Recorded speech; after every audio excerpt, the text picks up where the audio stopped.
반갑습니다. 사실은 지금 굉장히 중요한 시기에 굉장히 중요한 사용 해결력 관련된 부분에 대해서 발표를 맡게 돼서 굉장히 감사하게 생각하고요. 사실은 이 주제는 진작부터 좀 진행이 됐었으면 좋았을 것이다 하는 생각을 했는데 어차피 지금이 제일 좋은 적기인 것 같습니다. 그래서 사용 해결력 관리 분야에 어떻게 연구가 진행이 되었고 어떻게 가야 되겠다 하는 부분을 논의하는 자리입니다.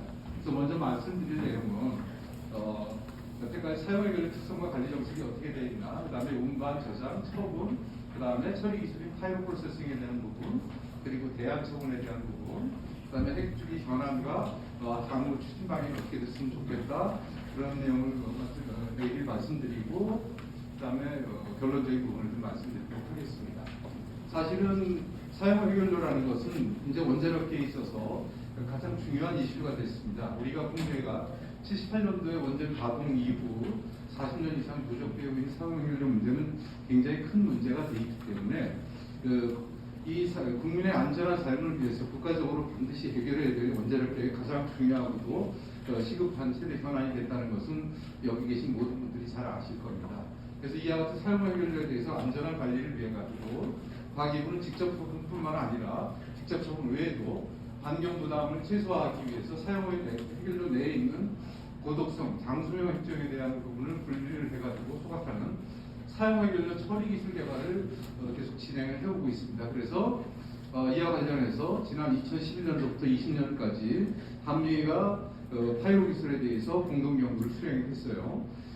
파이로 기술의 기술성, 경제성, 핵비확산성 이런 연구를 수행하는 결과를 가지고 작년에 신년 공동 연구를 보고서를 승인했고요. 이 처리 기술 개발을 지속하라고 원자력 진흥위원회에서 의견을 한 바가 있습니다.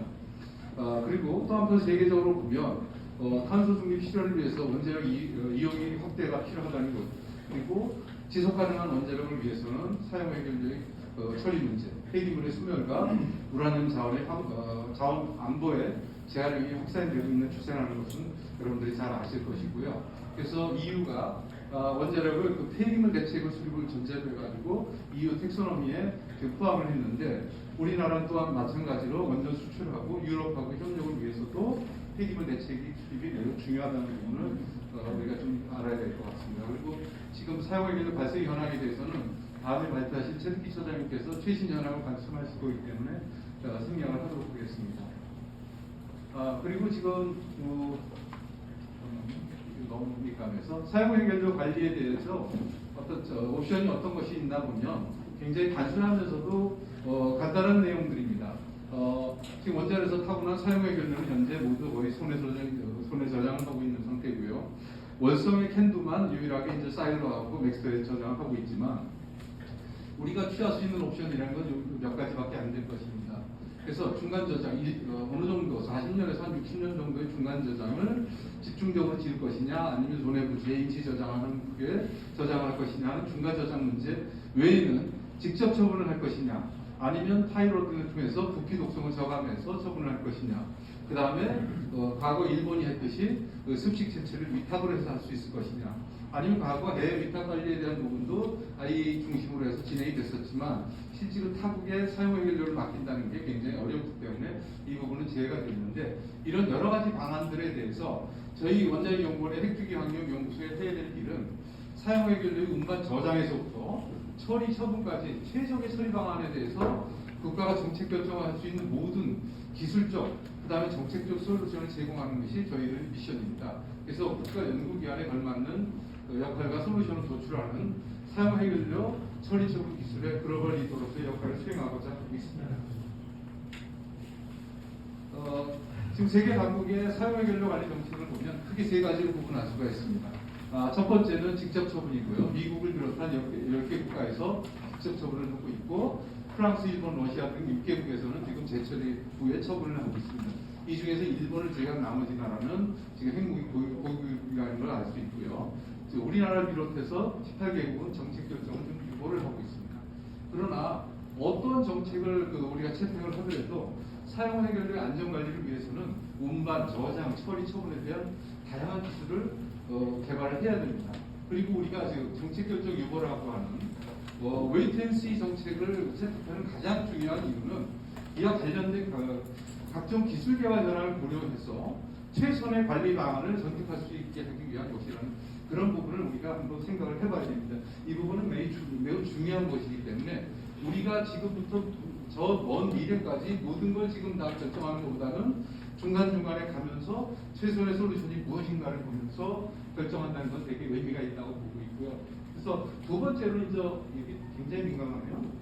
죄송합니다. 두 번째로는 사용하기를 운반 저장 기술 현황에 대해서 말씀 좀 드리겠는데요.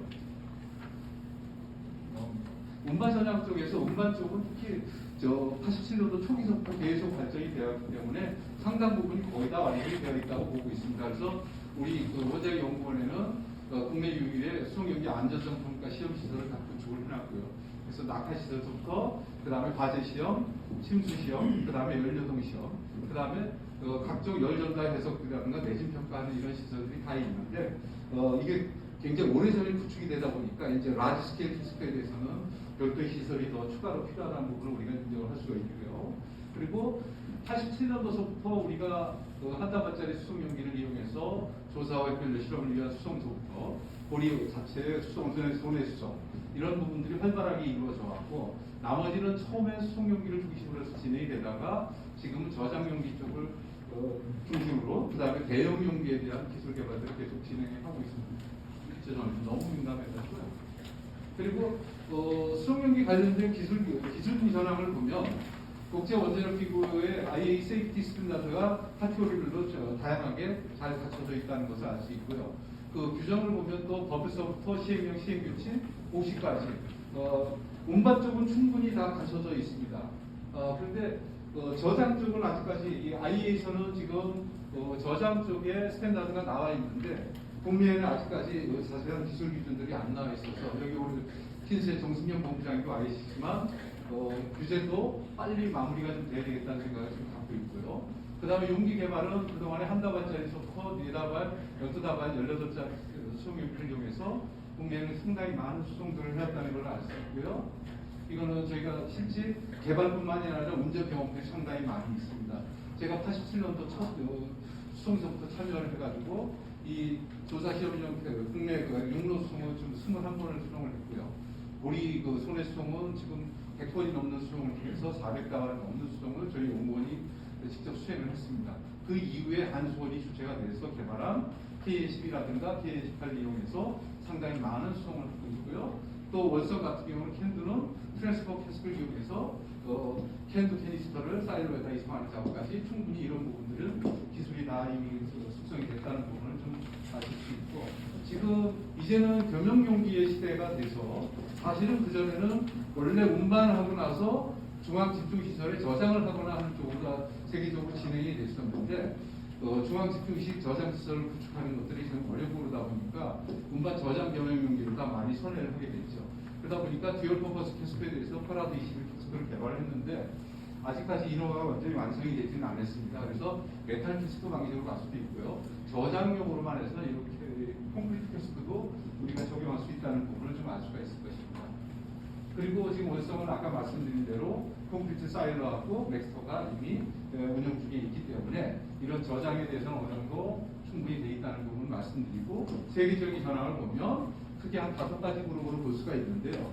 메탈 캐스크 방식으로 할 거냐, 아니면 볼트 방식으로 할 거냐, 아니면 수평 모듈 방식으로 할 거냐, 콘크리트 캐스크나 아니면 드라이버 방식으로 하는데 이 저장에 대해서 여러 가지 이런 옵션들이 있지만 이게 특별히 굉장히 크리티컬하게 어렵다고 보지는 않습니다. 왜냐하면 이게 완전히 영구적으로 있는 게 아니라 발전소 내든 아니면 저장시설 내든 한 5, 60년간 정도 단시적으로 있는 것이기 때문에 경제성이 어떤 게 낫냐, 입지 조건이 어떤 게 낫냐에 따라서 얼마든지 우리가 선택할 수 있다고 보시면 될 것 같습니다. 그럼 처분 기술에 대해서 말씀드리면 처분 기술에 대해서는 조동근 단장이 자세히 설명을 드리겠지만 기본적으로 보고 있는 게 심층 처분 방식입니다.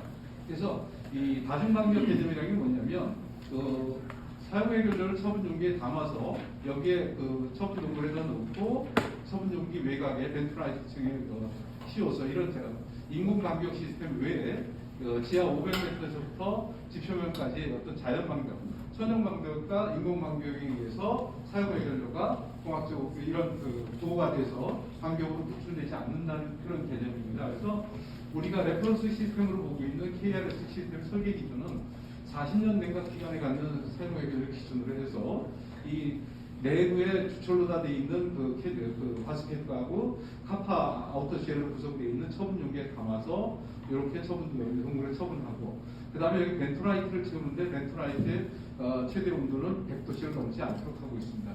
그러다 보니까 열부하가 있고 그러다 보니까 용기를 빽빽하게 넣을 수가 없다 보니까 처분 용기 간의 간격은 9m로 되어 있고요. 또 처분 동물 간의 스페이스를 40m를 넣어서 동물 간의 안전성이라든가 열적 부하를 건질 수 있도록 그렇게 설계를 하고 있고요. 이게 처분 용기의 기본 개념입니다. 처분 방식의 기본 개념인데, 이와 같이 건설 동물을 뚫어서 불착을 다 해서 모든 처분 동물을 저희가 다 구축한 이후에는 여기를 폐쇄하고 인캡슐레이션 플란트를 통해서 들어와서 컨트롤 에리아를 들어와서 처분 용기를 하나씩 넣고 그다음에 벤토라이트 채우고 뒷체온제를 다 채우는 이런 방식으로 좀 하고 있는데, 지금 총 26,700톤 정도를 저희가 처분하는 것으로 보고 있고, 처분 용기 수량이 한 15,000개 정도를 저희가 매립을 해야 되는 거로 지금 추산을 하고 있습니다. 그 다음에 파이브 프로세싱에 대해서 따로 말씀드리겠습니다. 왜냐하면 이게 처분에 대한 뿐만 아니라 처리 기술에 대한 부분인데요.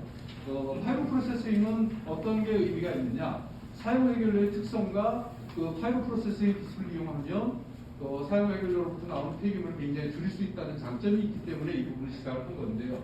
처음에 해결료가 우라늄 235가 4.5%, 238이 95.5% 이렇게 있으면 4분에서 5년 정도 연습을 하고 나면 우라늄이 92.9%가 그대로 남아있고요. 나머지가 프루토늄, 마이너 악티나이트, 세슘, 스트론튬 이런 물질들이 나오게 되는데 이렇게 구성이 되어 있습니다. 근데 파이브 프로세싱을 이용을 하면 처음에 고온 용융염 하에 사용하는 동물을 피박관을 떼는 것부터 정도면 산소가 제거돼서 우라늄 금속이 회수가 될 수 있습니다. 전해 정령 공정에서요. 그리고 이 우라늄 빠지고 난 나머지를 다시 용융염에서 전기를 가하면 자녀 프루토늄하고 자녀 우라늄하고 프루토늄 마이너 악티나이트 이런 물질들이 다시 회수가 되는 겁니다. 그래서 이런 폐기물들만 모으면 한 20분의 1 정도로 줄어들 수가 있고, 이것을 직접 처분한다 그러면 이상적으로 우리가 볼 때 100분의 1 정도까지 줄어들 수 있다. 이런 부분입니다. 그래서 여기서 나오는 우라늄, 프루토늄, 마이너 악티나이트 같은 것들을 고성능의 연료로 쓸 수도 있고요. 아니면 맨 뒤쪽에 얘기를 하겠지만 이런 것들을 별도로 부화체를 만들어서 처분할 수 있는 옵션들이 있다는 것입니다.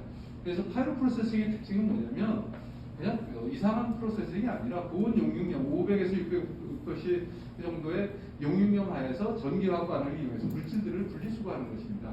그런데 가장 큰 특징이 뭐냐면 프루토늄이 단독으로 회수되지 않기 때문에 다른 핵분열적 물질들하고 같이 그룹 리커버리 형태로 나오기 때문에 이게 핵박산 저항성이 있다고 얘기를 하는 것입니다. 그래서 파이로 프로세싱에 대한 연구는 저희가 97년도부터 아주 작은 규모로 연구를 해왔고요. 그 다음에 2007년, 11년까지도 엔지니어링 스케일로 연구를 좀 확대를 해왔는데, 본격적인 연구는 2011년부터 29년까지 한미 공동 연구를 통해서 공학 규모의 실제 실험을 통해서 기술적인 타당성이랑 경제성, 그 다음에 핵비약산성을 검증했다는 데 큰 의미가 있다고 보시면 될 것 같습니다. 그래서 이 파이로 프로세싱은 양국 정부 주관하에서 파이로의 기술의 타당성, 기술적인 타당성, 그다음에 경제성이 얼마나 있느냐, 그다음에 핵비약산 수용성을 좀 저희가 확인했는데, 우리 연구원이 혼자서 한 게 아니라 미국 아이다호 연구소, 그다음에 알건 연구소와 같이 수행하고, 여기에는 안 나와 있지만 샌디아 연구소와 함께 미국 DOE뿐만 아니라 DOE NNSA가 핵비약산성을 같이 검증했다는 데 큰 의미가 있다고 보시면 될 것 같습니다. 그래서 여기 파이로 프로세싱을 연구하는 한미공동연구에서는 저희 연구원 내부에 있는 프라이드 시설뿐만 아니라 주 실험은 미국의 HFEF, 아이다호 내셔널 랩에 있는 HFEF 시설에서 실제 수령을 수행했고요. 저희가 모든 공정 장치에서부터 그 공정에 모았던 데이터를 저희가 같이 공유하면서 실험을 했습니다. 그래서 여기서 나온 해결료를 가지고 해결료봉을 만들어서 미국의 어드밴스 테스트 리액터에서 조사 시험을 다 했고요.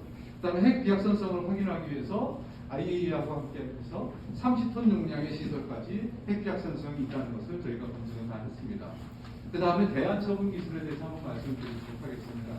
대안처분 기술에 대해서 왜 말씀을 드리냐면, 우리가 아까 말씀드린 대로 직접 처분하는 나라가 스웨덴하고 핀란드가 있는데 저희도 직접 처분을 한다고 고려를 했을 때는 우리가 직접 처분에 필요한 소요 면적, 그 다음에 국토 면적의 비율을 보면 스웨덴 같은 경우는 우리나라의 한 4.5배 정도의 면적을 갖고 있고요. 핀란드도 3배 정도의 면적을 갖고 있습니다. 반면에 인구 밀도를 보면 스웨덴에 비해서 우리가 한 20배 정도의 높은 인구 밀도를 갖고 있습니다. 그래서 우리가 A라는 데서 제일 좋은 솔루션이라서 C라는 데서 똑같이 제일 좋은 솔루션이라고 얘기할 수 없는 것입니다. 그래서 조건에 따라 다를 것이다. 그래서 이런 어떤 인구 밀도도 다르고 국토 면적도 다르기 때문에 서로 우리가 좁은 나라에서 작은 나라에서 굉장히 인구 밀도가 높은 우리나라에서 직접 처분 하나만 가지고 우리가 다뤄볼 수 있을 건 아닌 것 같다 생각이 드니까 복층 처분 방안에 대해서 연구를 하게 됐습니다. 그래서 어떻게 하면 처분량을 줄이고 환경 부여를 줄일까 하는 것은 우리가 굉장히 적극적으로 추구해야 될 일이라고 생각을 하는데, 이건 일단 기본적인 건 아까 단층 그 터널에서 복층으로다 2단으로 해서 이상적인 경우 2단으로 하면 한 50% 정도 줄일 수가 있을 것이고요. 3단으로 하면 3분의 1 정도 줄일 수가 있는 것입니다.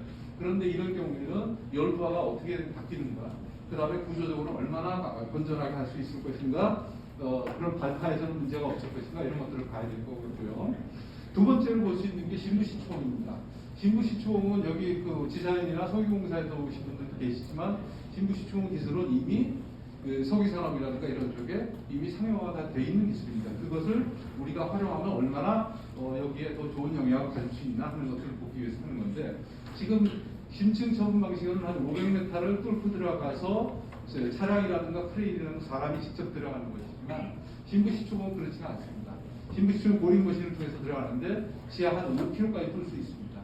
지하 5km까지 뚫어서 5km에서 3km 구간까지의 처분 용기를 거기 처분하고 지하 3km에서 지상까지를 전부 백피를 하게 되면 지상으로부터 한 3km 정도까지 아이솔레이션 에리어가 있기 때문에 훨씬 더 지상으로부터 많이 격리할 수 있다는 장점들이 갖고 있는데, 이게 또 수직으로 뚫기는 쉽지만 문제는 뭐냐면 지하 5km까지 얼마나 건전성을 확보할 수 있으며, 그 다음에 그 깊이에 따라서 지층이라든가 이런 부분이 달라지기 때문에 그런 부분들을 우리가 또 봐야 됩니다. 이에 반해서 지금 최근에 이따가 대통령을 위한 물리학을 책을 저서이신 저자인 리차드 밀러 박사가 딥 아이솔레이션에 대한 기술을 발표할 건데, 딥 아이솔레이션 같은 경우는 수직으로 뚫어서 수평으로 와서 여기 수평 부분에다가 처분하는 그런 방안입니다. 그래서 훨씬 더 획기적인 방안이고, 이게 갖고 있는 장점은 뭐냐면 같은 최적의 처분 지역 안반대를 찾아가지고 그 층에다 집중적으로 처분할 수 있는 거고, 처분 용기가 계속 무정이 되지 않기 때문에 그런 부분에서는 훨씬 더 좋은 면이 있고요. 이 지금 대수층을 훨씬 더 지나간 심지층에다 처분하기 때문에 그런 부분이 훨씬 더 좀 강점이 있기 때문에 이따가 리차드 밀러 박사의 그 강의를 한번 들어보셨으면 좋을 것 같고요. 그 다음에 이 신부시초원은 뭐냐면 수직에서부터 경사로다 뚫거나 수평으로 뚫거나 다양하게 뚫을 수 있는 장점이 있습니다. 그래서 이런 부분들은 이미 상용화가 되어 있는 기술인데, 이걸 우리 원자력계에서는 어떻게 검증을 해서 사용 여부를 결정할 수 있나, 이런 부분들을 저희가 한번 봐야 된다고 생각하고 있고요. 제가 대안처분 중에서 또 하나 추가로 제가 말씀드리는 건 하이브리드 방식입니다. 파이로하고 DVD 방식을 같이 연결하면 될 것 같습니다. 아까 DVD 방식에서 딥 아이솔레이션 같은 경우는 한 답안째도 그렇게 신부시총을 이용해서 처분할 수 있습니다. 그러나 신부시총이 직경이 제한이 되어 있습니다. 근데 한 답안까지도 충분히 되지만 직경이 증가하면 비용이 급격히 증가합니다. 대신에 직경이 작아지면 비용도 훨씬 줄어들고 안전성은 훨씬 더 늘어날 수 있습니다. 그래서 이런 부분들을 같이 활용하는 것을 저희가 어떻게 생각하냐면, 파이로에서 파티셔닝하고 컨디셔닝하는 기술을 활용하고 그것을 딥볼을 이용해서 하게 되면 사용 해결로부터 고방력, 장수명, 고이동성, 그런 고동성 핵분열성 물질 같은 것들은 따로 담아서 고화질을 처리하고요. 그래서 또 분리된 것 중에서 일부는 장기 저장을 하면 훨씬 더 효과적으로 처분할 수 있다는 것입니다. 그렇게 해서 일부는 딥볼을 통해서 처분을 하고요. 일부는 중간 저장을 해서 이렇게 이 반감기가 높지 않은 길지 않은 세슘이나 스트로틴 같은 경우는 저장을 해서 처리하는 그런 방안들이 있습니다. 그러면 서부 소요 면적도 되게 줄일 수가 있고 이 부분에는 분리 기술을 파일 프로세싱에서 쓰고 있는 모든 기술을 활용할 수 있습니다. 또한 이거는 신규 시청을 하지 않더라도 심지층 처분에도 같이 활용할 수 있다는 장점이 있습니다. 그래서 이런 부분들을 다양하게 우리가 좀 봐야 된다고 보고 있고요. 제가 오늘 말씀드린 주제 중에서 가장 중요한 건 뭐냐면 핵주기 전환 및 추진 방향에 대해서 한번 좀 말씀을 드려야 되겠다는 생각입니다. 지금 이 슬라이드는 이번 정부 인수위에서 60대 국정 과제로 선택한 내용인데요. 지금 보면 국정 목표에서 상식이 회복된 반듯한 나라를 좀 만들겠다는 겁니다. 그래서 탈원전 정책을 폐기하고 원자력 산업 생태계를 강화하겠다는 건데 그 중에 하나가 뭐냐면 원자력 협력 외교를 강화한다는 겁니다. 그래서 한미 원전 동맹을 강화하는데 그 중에서 파일 프로세싱에 대한 한미 공동 연구를 마무리하고 향후 계획에 대해서 대미 협의를 하겠다. 그 다음에 방사선 폐기물에 대해서는 공통적인 거죠. 고준위 방사선 폐기물 처분을 위해서 정말 관련된 절차, 방식, 일정 등을 규정한 특별법을 좀 마련하고 컨트롤 타워를 마련해서 이 전담 조직을 신설하는 걸 추진하겠다는 것입니다. 그래서 저희는 이와 같은 게 진짜 제대로 하는 방향이 아니겠냐 이런 생각을 좀 하고 있는데요. 그동안에 지금 여태까지 보면 사용 해결료 관련해서 정책은 사실은 기술 개발 주도를 가기도 하고 원전 운영 및 사용 해결 관리를 관할하고 있는 산업부의 관할 부처가 이원화가 돼 있다 보니까 서로 정책이 일치하지 않는 부분이 있었습니다. 특히 과기부 주도에서 아까 말씀드린 사용 해결료 관리 기술, 처리 기술 개발 중에 있는데 산업부에서 발표한 2차 기본 계획에는 처리 부분이 누락이 돼 있었습니다. 그래서 이런 부분이 대통령 또는 국무총리실 직설로 다해서 사용해결료 관리위원회 신설을 좀 하고 사용해결료 관련된 정책을 좀 총괄해서 부처 간 기관 간 칸막이를 제거하고 좀 막 움직이는 것보다는 효율적으로 또 체계적으로 사용해결료를 관리하자. 그래서 부처 간 기관 간 칸막이를 넘는 사용해결료 정책 컨트롤 타워 신설을 하고 아까 말씀드린 대로 저장, 운반, 처리, 처분 등 모든 기술 개발과 관련된 또 규제 기준, 그 다음에 기금 운영 이런 것들에 대해서 좀 체계적으로 하는 그런 정책을 좀 확보를 하자. 그리고 여기서 규제 부분은 사실은 규제 정책에 대해서만 좀 여기서 다뤄주면 되겠다. 일반 규제 운영하는 부분은 워낙에 고유사항이니까 여기서 포함할 건 아닌 것 같습니다. 그리고 두 번째 뭐냐면 현재 관리 정책에 사용해결료 처리 기술이 포함이 되지 않았습니다. 그리고 또 다양한 기술이 아까 말씀드린 대안 기술이 포함되지 않았습니다. 그리고 지금 2차 고준위 폐기물 관리 기본 계획에 보면 처리 기술을 직접 거론하지 않고 6대 관리 원칙이 향후 고려할 수 있다는 식의 모호한 논장만 표현했습니다. 그래서 그럴 필요는 없죠. 여기 뭐라고 되어 있냐면 기술 발전 가능성과 안전성에 관한 여건 변화를 감안해서 의사결정의 가역성과 고준위 방침을 회수 가능성을 고려한다. 되게 별거 아닌 얘기를 되게 복잡하게 썼습니다. 공학자들은 솔직하고 정확하게 얘기하는 게 중요합니다. 그래서 처음부터 제대로 놓고 하면 되게 쉬운 일을 왜 어렵게 하느냐. 정직하게 하는 게 제일 좋겠다 이런 생각을 좀 하고 있어서 저희가 직접 처분도 당연히 안전한 기술로 평가되지만 이걸 기준으로 이것도 당연히 준비를 해야 되지만 더 처분 부담을 줄일 수 있는 기술은 무엇인가를 찾는 노력도 같이 병행을 해야 된다고 생각을 하고 있습니다. 그래서 추진 방향은 사용해결료 안전관리 국가 로드맵을 재정비하고 특별법을 제정을 통해서 좀 체계적으로 효율적으로 진행하자 이런 것입니다. 그래서 전체적인 이런 기술에 대해서 국가 로드맵을 수립하고 이를 뒷받침하는 법제화가 필요하다. 그래서 법제화를 통해서 기술 개발 일정을 체크하고 주요 점검 사항을 어떻게 볼 것이며 최종 정책 결정을 어떻게 할 것이고 예산 부진을 어떻게 할 것이냐 이거 좀 정확하게 좀 하자. 좀 체계적으로 하자는 게 저희의 생각입니다. 그래서 원자력계가 그동안 너무 많이 방황도 많은 길을 돌아왔다고 저는 생각을 하고 있습니다. 그래서 이제는 한번 제대로 좀 보는 그런 게 필요하다는 생각을 하고 있고요. 아까 처리기술 관련해서는 그동안에 공학 규모에 대해서 양국이 산업성을 검증을 했지만 그게 지금 상용화를 결정할 수 있는 정도는 아직 아닙니다. 그래서 국내에서 실증을 해야 되기 때문에 이를 실증을 하기 위한 실증 시설도 구축을 해야 되고요. 그 다음에 국내 실증을 위해서는 미국의 장기동의 시설에 대해서 장기동의도 필요합니다. 그래서 이런 거에 대해서 미국과 협상을 좀 장기동의 절차에 따라서 좀 진행을 하고요. 또 범정부 차원의 다각적인 노력이 좀 필요하다. 이런 부분을 저는 말씀드리고요. 그리고 사실은 직접 처분을 하더라도 우리가 원자력계에 대해 좀 안타까운 부분이 뭐냐면 부분 자기 부분만 생각을 합니다. 사실은 A에서 B로 어떻게 건너갈까가 되게 중요한데 이게 스위스의 그 브레닝의 중간 저장 시설을 나타내고 있는데 여기에는 지금 고준위 폐기물 저장 시설이 있고 중저준위도 있지만 여기에 핫셀 부분이 있습니다. 왜냐하면 우리가 지금 손해 저장을 어떻게 하든 중간 저장 시설을 짓든 어떻게 하든 캐스크로 다 밖에 나오면 일단 사용 해결료가 원자력 발전소에서 나오고 나면 다시 돌아갈 수 없습니다. 그러면 이 저장을 하고 있을 때 거기에 중간에 리키지가 생긴다든가 어떤 페일리어가 생겼을 때 어떻게 할 것이냐, 그걸 리페어하고 모니터링할 수 있는 그런 핫셋 시설이 있어야 됩니다. 근데 아무도 이런 핫셋 시설에 대해서 얘기하는 사람이 없습니다. 그러면 이왕이면 여기서 직접 처분하든 저장을 하든 필요한 핫셋 시설과 그다음에 파이브 프로세싱에 필요한 시설도 서로 유틸리티가 겹치는 부분이 되게 많습니다. 그러면 국가적으로 중요한 시설을 짓는데 이런 부분들을 좀 더 효율적으로 좀 같이 구축하는 게 어떤가 하는 생각도 좀 갖고 있습니다.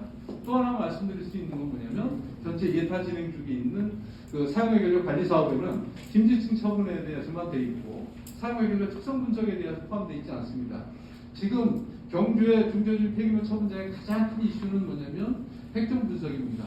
근데 사용해결료도 아무 획정 분석도 없고 그런 코드 계산치만 가지고 묻겠다, 처리하겠다. 상당히 위험한 발상입니다. 그래서 그런 부분도 반드시 포함이 돼야 되고요. 그 다음에 심지층 처분뿐만 아니라 신부시총에 대한 것들도 같이 포함을 해야 되겠다. 그래서 이런 부분들이 특별법에 같이 반영을 하고 국가 로드맵에 대해서 좀 보완을 하자.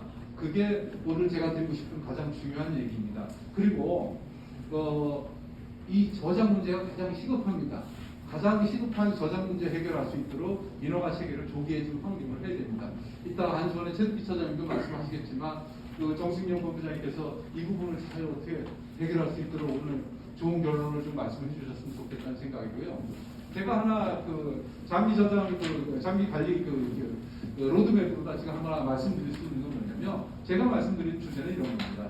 지금 산업부가 추진 중인 제2차 고준위 폐기물 관리 기본계획에 따라서 쭉 우리가 갖고 있는 어떤 마일스톤을 보고 처리 기술에 대해서 언제까지 이 안에 정확한 정책 결정을 위한 데이터를 확보할 수 있을 것인가.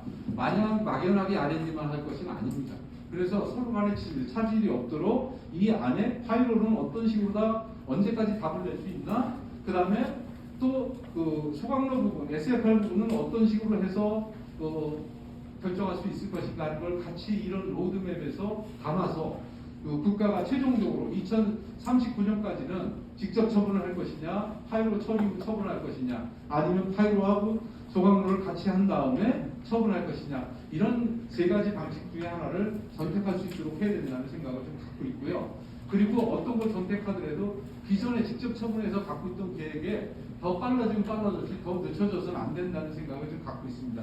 그래서 이런 것들을 모두 담아서 법에 좀 담았으면 좋겠다는 부분을 말씀드립니다.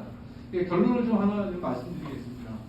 지금까지 이렇게 말씀을 드렸지만 저는 이제는 더 이상의 원자력이 이렇게 헛바퀴를 돌고 엉뚱하게 책임을 회피하는 그런 시대는 끝나야 된다는 생각을 갖고 있습니다. 그래서 윤석열 정부에서는 세계적인 사용해결료 정책 및 교육적인 운영 체계를 확립하는 게 필요하다는 생각입니다. 계속 이 이공계에 계신 분들이 좀 답답한 게 부분 자기 그 작은 분야만 보고 있습니다. 이제는 전체가 어떻게 가야 되는지를 한번 보고 그걸 시스템화 시켰으면 좋겠다는 겁니다. 그래서 사용해결료 관리 정책을 체계화한 특별법을 좀 제정하고요. 이런 부처 기관 간의 어떤 역할을 합리적 체계적으로 할 수 있도록 해서 좀 공력 낭비를 좀 방지하자. 그리고 원자력의 국민 신뢰도를 좀 강화해야 되겠다. 이런 부분을 좀 말씀을 드리고 이런 국민 신뢰를 제고하는 정책을 좀 추진해서 현 정부 윤석열 정부 임기 내에 사용해결료 관리 정책을 결정할 수 있는 제반 자료를 제공해서 현 정부 내에서 어떤 식으로 정책을 결정하자는 거에 제가 갖고 있는 여러분들한테 드리고 싶은 말씀입니다. 그래서 2030년대 말까지는 국민이 안심할 수 있는 검증된 사용해결료 관리 방안을 좀 확보해야 되겠다. 그게 저희 원자력계 사람들이 해야 될 일이 아닌가 생각을 하고 있습니다. 그리고 이런 사용해결료 관리 방안이 안전관리 방안이 포함된 국가계획 수립을 바탕으로 향후 K-텍소노미에 원자력이 포함이 될 수 있는 것을 될 수 있도록 우리가 기여해야 되겠다는 생각입니다. 그래서 이런 문제들을 저희가 풀어야지만이 원자력이 정말 국민들로부터 신뢰를 받는 것이고 더 이상 계속 책임을 미루는 그런 일은 더 이상 진행돼서 안 되겠다는 겁니다. 그동안에 계속 책임을 미루고 그 다음에 공론화만 하고, 공론화가 저는 왜 필요한지는 모르겠지만 저희는 아무 관계없는 비전문가들이 얘기하는 데 따라서 전문가들이 거기에 맞춰서 답을 내는 게 아니라 우리가 제대로 된 답을 내고 국가가 그걸 결정할 수 있고 공론화도 거기서 시작해야 된다는 게 제 생각입니다. 그래서 짧은 시간이나마 이런 부분 좀 저희한테 여러분들한테 한번 말씀드리고 진짜 이제는 사용 해결력 문제를 제대로 해결하는 그런 시기가 됐다고 생각합니다. 예, 이상입니다. 감사합니다.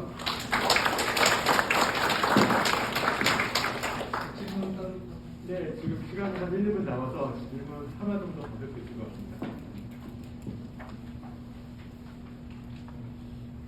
네. 아까 그 6-4번 슬라이드 보면요. 네. 사용 개별로 특성 프로젝트를 확보가 매우 중요한 말씀을 네네. 이 부분은 이제 저희 한수원하고 네. 포라드가 이런 관리 기술로 중간재단 기술로 연료를 가져갈 때 인수 기준하고도 이제 상당히 관련이 있다고 이제 포라드도 주장을 하던데요. 네네. 코드 결과만을 받아서 안전성을 검증할 수 있는 하는 얘기를 많이 합니다. 그래서 저희 그 강수원 쪽에서는 이제 국가 정책이 중간저장 시설 다 포함해도 2060년이면 처분장을 운영할 수 있는 그런 그러니까 약 한 40년간 저장을 한다고 보시면 그런 상태에서 어차피 처분을 들어가기 위해서는 용기를 바꿔야 하니 네네. 그때 이제 아까 말씀하신 핫셈이라든지 네. 그런 부분 운영을 하면서 결과를 비정하면 되지 않느냐 그런 생각을 가지고 있거든요. 네네. 수아님께서 말씀하시는 그 선수석 확보 방안 구체적으로 연구하고 계시는지 궁금해서. 저희 저쪽에 있는 임상호 박사 쪽에서 하고 있는 사실은 보면 중간에 모니터링이라든가 이런 부분들 다 봐야 되는데 사실은 발전소에서 나와서 뭐 저장 용기에다 담든 아니면 저장 시설로 가든 거기까지는 큰 문제는 없을 겁니다. 지금 최 사장님 말씀하신 대로. 그런데 처분을 하게 되면 어떤 방식으로 처분하든 간에 마지막에 무엇을 어떻게 처분하는지는 알아야 되거든요. 그때 필요한 겁니다. 그런데 그런 특성 분석 기술도 하루아침에 바로 되지는 않을 겁니다. 그리고 그렇게 하려면 분석할 수 있는 시설들이 있어야 됩니다. 핫셀 시설이 있어야 되기 때문에 그런 것들을 같이 다 봐야 되는데 제가 보기에는 안타깝게도 원자력계도 사람은 되게 많지만 전체를 바라보는 분들이 그렇게 많지가 않네요. 그러다 보니까 그 부분이 비어 있습니다. 그래서 그런 부분은 아까 말씀드린 대로 전체 로드맵을 보면서 언제까지 이게 필요할 것이냐 최 차장님 말씀하신 대로 최종적으로 가기 전에는 그 기술은 확보되어 있어야 됩니다. 그래서 처리를 해서 할 건지 처리를 해서 묻더라도 처리를 해서 어떤 물질들이 지금 묻힐 건지 이런 걸 알아야 됩니다. 예. 시간상 여기까지 하겠습니다. 좋은 말씀 해주신 여러분 끝내겠습니다.